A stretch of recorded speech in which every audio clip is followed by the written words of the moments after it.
Salam Sahilə xanım, xoş gəlmisiniz. Salam, çox sağ olun dəvət etdiyiniz üçün. Mən də sizi görməyə çox şadam. Sahilə xanım, istəyərdik siz özünüzü təqdim eləyəsiniz. Avstriyada yaşayıram, Viyana şəhərində.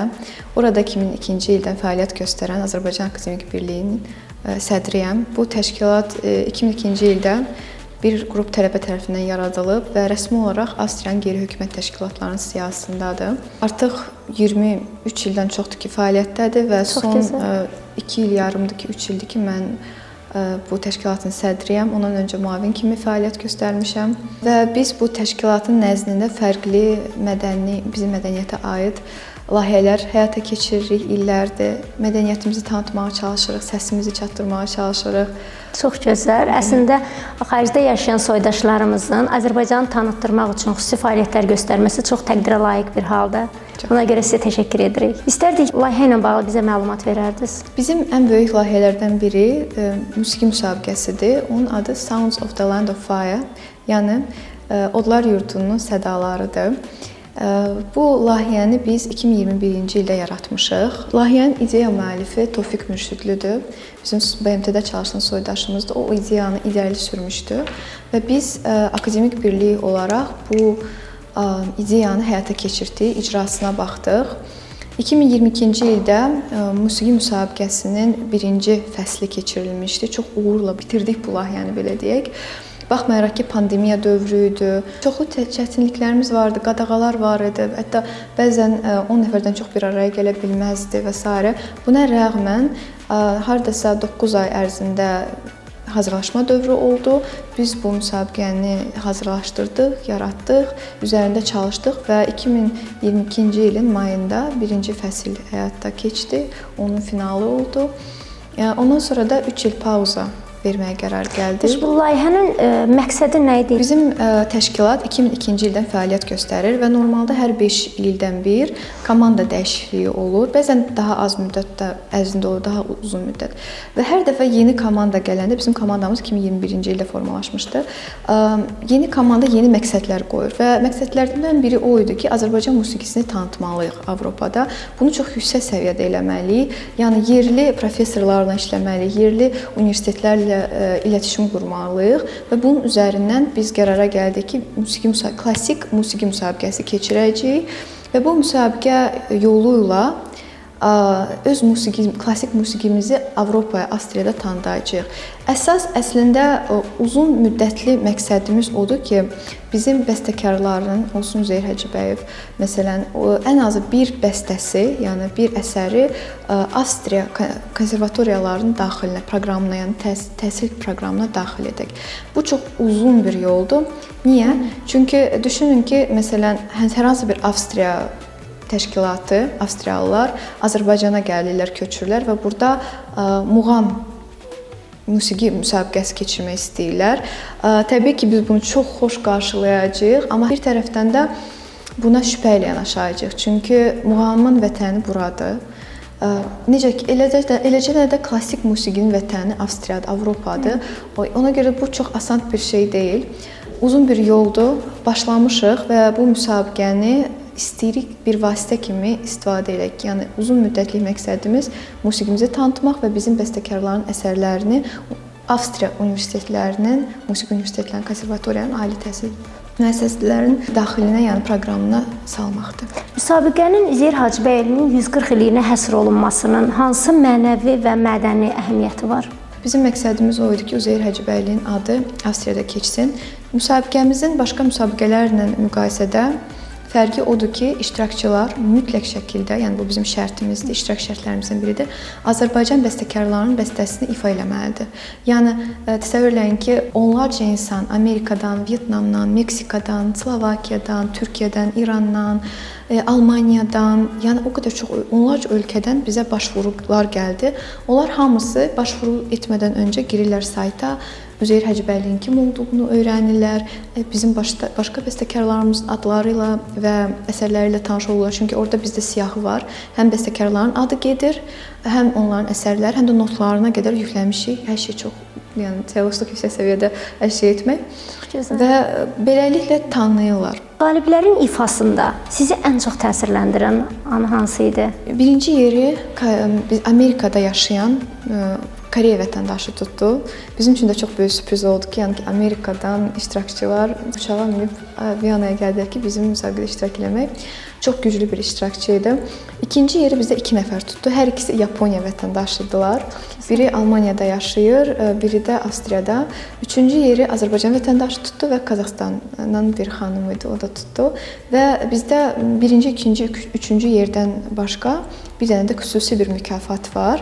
Azərbaycan bəstəsinin ən yaxşı ifası mükafatıdır. Bütün müsabiqələrdən fərqli olaraq Avropada biz şərt qoşuruq ki, mütləq şəkildə ən azı bir əsər çalınmalıdır və biz onu xüsusən ayrıca bizim müsiflər heyəti onu ayrıca qiymətləndirir və ən yaxşı ifaya biz əlavə mükafat veririk və onu da Çexiya vətəndaşı tutdu. Yəni o yeri o qazandı, o mükafatı aldı. Ən çox təsirləndirən an o oldu ki, düzünü deyim, bu müsabiqə vaxtı mən bir dəqiqə belə oturmadım. Yəni dayanmadan ora gedirdi, bunu gedirdi. İfa vaxtı dayandım, baxırdım zala, gördüm ki, bir çox qonaqlarımız sözün əsl mənasında gözlərində göz yaşı vardı, ağlayırdılar. Yəni o qədər təsirləndirmişdi ki, həm Azərbaycan bəstələri onları çox təsirləndirmişdi, həm də ki, məsələn Paganini oynayanda da gördüm ki, bir çoxu gözünün yaşını belə silir. O çox təsirləndirmişdi. Sonra neçə nəfər qonaqlardan bizim iştirakçılara yaxınlaşdılar, təşəkkürlərini bildirdilər, dedilər ki, bu çox gözəl ifa idi. Biz sadəcə müsabiqə keçirmədik, biz insanların ürəyinə toxuna bildik. Bu məni çox təsirləndirdi bütün bu prosesdə. Bəli, bu qürur verir məncə insana. Azərbaycan musiqisini Avropada tanıtdırmaq baxımından bu müsabiqə nə kimi rol oynadı? Bu müsabiqənin konkret uzun müddətli bir məqsədi var. O da Azərbaycan bəstəkarlarının əsərlərini gələcəkdə Avstriya konservatoriyalarının proqramına salmaqdır. Ona görə biz yerli universitetlərlə işləyirik, yerli professorlar juri kimi dəvət edirik və yerli tələbələrlə də çalışırıq. Yəni onların konsertlərini təşkil etməyə çalışırıq. İndi bizdə master klasslar olacaq. Qalibləri Azərbaycana göndərəcəyik və inşallah 2026-cı ildə Üzeyir Həcəbəyli festivalı nəzdində ona çıxış edəcəklər. Yəni məqsəd budur, əsas məqsəd budur. Orada yaşadığı çətinliklərdən soruşmaq istəyirəm. Mozart, Beethoven, Strauss'un vətənində Azərbaycan musiqisini tanıdarkən hansı çətinliklərlə qarşılaşırsınız? Məsələ bilirsiniz necədir? Bizim Azərbaycan klassik musiqisi daxilində həm qərbi, həm şərqi birləşdirir. Və bir növ Avropa üçün, Avropa klassik musiqisi ilə, yəni Avropa klassik musiqiçiləri üçün çox yad bir şey kimi gəlir, yeni bir şey kimi gəlir. Və onlar, ümumiyyətlə Avropalılar, xüsusən Avstriyalılar yad bir şey çox şübhə ilə yanaşırlar və o dəqiqə qəbul etmirlər. Çox qapalıdırlar, yəni yeniliklərə. Və çətinlik elə oradaydı. Universitetlərin etibarını qazanmaq, professorların etibarını qazanmaq. Biz birinci dəfə 2022-ci ildə keçirəndə bu müsabiqəni biz çalışdıq hər şey elə edək ki, ikinci dəfə Avstriya professorlarını juri kimi özümüzə dəvət edib ona gəlsinlər və onlar gəldilər. Çox məmnuniyyətlə gəldilər. Hətta biz müsabiqədən sonra hamısına zəng etdik, soruşduq ki, nəyi daha yaxşı edə bilərik, nəyi düzəldə bilərik, fikirlərini öyrəndik və dedik ki, üçüncü dəfə keçirəndə siz bizdə iştirak eləmək istəyərsinizmi ya yox? Onlar dedilər ki, məmnuniyyətlə. Məncə bu bizim uğurumuzdur. Yəni ən çətini yəqin ki etibar qazanmaqdır. Üzeyir Hacıbəyovun böyüklüyünü Avropa cəmiyyətində tanıtdırmaq, onlara çatdırmaq nə dərəcədə çətindir? Tanıtmaq çətin deyil əslində, qəbul etdirmək məsələdir. Əslində çətin məsələ elə odur.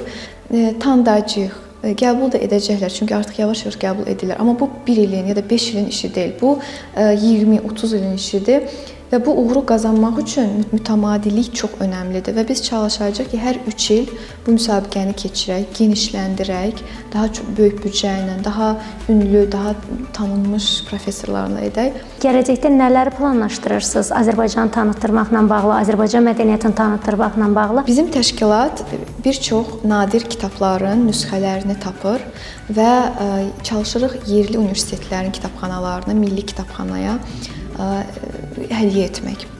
Bizim bir çox layihələrimiz var. Mən xırda az informasiya verəcəm bu haqqda. Məsələn, qısa zaman öncə Avstriyanın Milli Kitabxanasına və eyni zamanda da artıq 500 ildən çox yaşı olan Viyana Universitetinin kitabxanasına biz 2 kitab hədiyyə etdik. Bu nə kitablardır?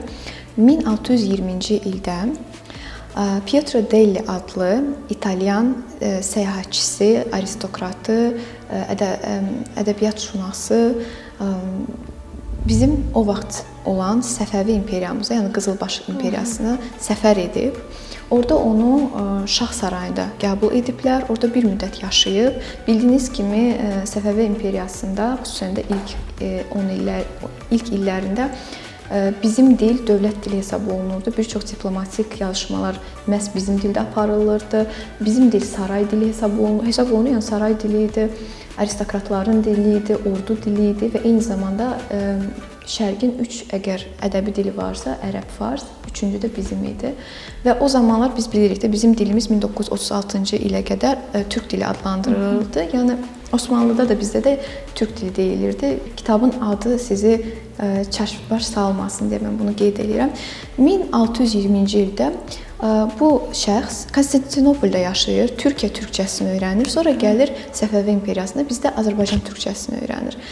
Və o qədər valeh olur bu dilə, deyir, necə şirin dildir, necə gözəl. Konstantinopoldakı Türkiyə türkçəsi gözəldir, amma bu daha gözəldir. Ürəyinə çox o qədər yatır ki, belə bir kitab, bu qalınlıqda kitab bizim dilimizin qrammatikasını yazır, qrammatika kitabı. Yəni Azərbaycan türkçəsinin qrammatika kitabını yazır. 1620-ci ildə təsəvvür edə bilərsiniz. İtalyan dilində yazır. İllər keçir, əsrlər keçir. O kitab arxivlərdə İtaliyada qalır. Bizim soydaşlarımız bu kitabı arxivlərdən qaldırır, kitabxanalardan çıxardır və tərcümə eləyirlər. 2020-ci ildə çox az bir nüsxədə, yəni 300 cəmi kitab çapa verilir. Bu kitabı Azərbaycan dilinə tərcümə eləyirlər. Çünki İtalyan dilində Azərbaycan dilinin qrammatikasını yazıb.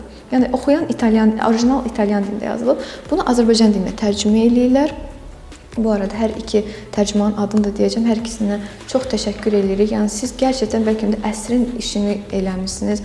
Biz bu iki kitab haqqında Viyana Universitetinə məlumat verdik və Milli Avstriya kitabxanasına məlumat verdik. Anında götürdülər o kitabı.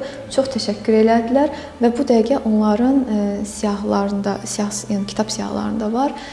Fondlarına əlavə ediblər və maraqlısı odur ki, bilirsiniz, məsələn, Milli Kitabxanada heç kim gəlib kitabı evinə apara bilməz. Siz məlumat verirsiniz ki, bu kitab sizə lazımdır, bu saatda gələcəksiniz, gəlirsiniz, oturursunuz, o kitabı sizə gətirirlər, orada oxuyursunuz, sonra sərgəli qaytarırsınız. Yəni o kitaba ziyan vurmayacaq. Kitabların təhlükəsizliyi, belə deyək, qorunması üçün çox vacibdir. Çox önəmlidir. Buna çox diqqət edirlər.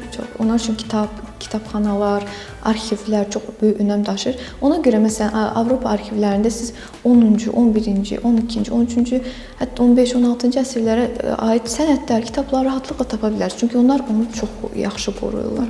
Bu kitabı da qoruyacaqlar. Bu bizim dilimizin nə qədər zəngin olduğunu göstərir. Biz xüsusən bunu indi gələcəkdə inşallah dediyim kimi 300 kitabdır cəmi. Çalışırıq bacardığımız qədər çox nüsxələrini əldə eləmək. Bir çox başqa universitetlərə də hədiyyə eləyəcəyik. Almaniya, İtaliyada var, əslində Almaniyadır və İsveçrədir bizim məqsədimiz. Ora da verəcəyik ki, ora bilirsiniz, sistemə girəndə Azərbaycan yazanda o kitab siyahıda çıxır. Azərbaycan dili ilə, şərqşünaslıqla, türkologiya ilə məşğul olan adamlar üçün bu çox böyük bir irəliləmə olacaq bizim dilimizdə. Bizim dilimizin qədimliyini isbat edən bir kitabdır. Biz bu kitabı gətizdirdik, hədiyyə elədik və davam da eləyəcəyik. Sonra başqa bir məlumat verim. Kitabxanalarla fəaliyyətlə bağlı da deyim. Demək, Avstriyada Viyana şəhərində bir dənə çoxlu uşaq kitabxanaları var, amma bir dənə multidil kitabxanası deyirlər. Yəni çox saylı, çox dilli kitabxana var. Orada 1 yaşından 7 yaşına qədər uşaqlar üçün onların ana dilində kitablar yerləşdirilib. 51 dənə dildə kitablar və bu kitabxananın artıq 50 ildən çox yaşı var da. Bizim dil yox idi. İnanın ki, 4 ildir onlarla müzakirələr aparırdıq. Qəti şəkildə istəmirdilər qəbul eləmək. Bizdə tələbat yoxdur, heç kim maraqlanmır, tələbat olmadığına görə istəmirik götürmək və s. Biz başqa bir onları buraxdıq, 1 il pauza verdik və yenidən müraciət elədik ki, bəs sizdə kitablar olmadığına görə sizə müraciət heç kim etmir. Zəhmət olmasa biz təşkilat olaraq ildə bir dəfə ya da ki 12 ayda bir dəfə ya da ki 18 ayda bir dəfə uşaq kitablarını gətiririk. Məsələn, Ramiz Rövşənin kitablarını gətirmişdik və orada yaşayan ailələrə pulsuz, tamamilə təmənnasız hədiyyə eləyirdik. Ana dilini yaşadaq layihəmiz var. Onun çərçivəsində biz bunu hədiyyə eləyirdik. Amma hamıya çatdıra bilməliyik axı. 10 mindən çox Azərbaycanlı var orada. Yəni biz də yazdıq ki, biz çatdırmırıq. Biz sizə hədiyyə eləyək. Bir ailə gəlsin, istifadə eləsin, bir həftə qaytarsın. İkinci ailə onlar da razı oldu. Bu bizim ikinci uğurumuzdur. Mən çox sevinirəm. Yəni çalışırıq kitabları yaymaq, önəmli kitabları yaymaq. Çox yaxşı ki, gəldiniz. Çox yaxşı ki, sizinlə həmsöhbət ola bildik. Sizə uğurlar arzulayırıq. Çox təşəkkür edirəm. Təşəkkür edirəm dəvətiniz üçün. Sizinlə danışmaq çox xoş idi. Biz də sizinlə tanış olmağımıza, sizi görməyə, sizin studiyamızda qonaq qəbul etməyə çox şad olduq.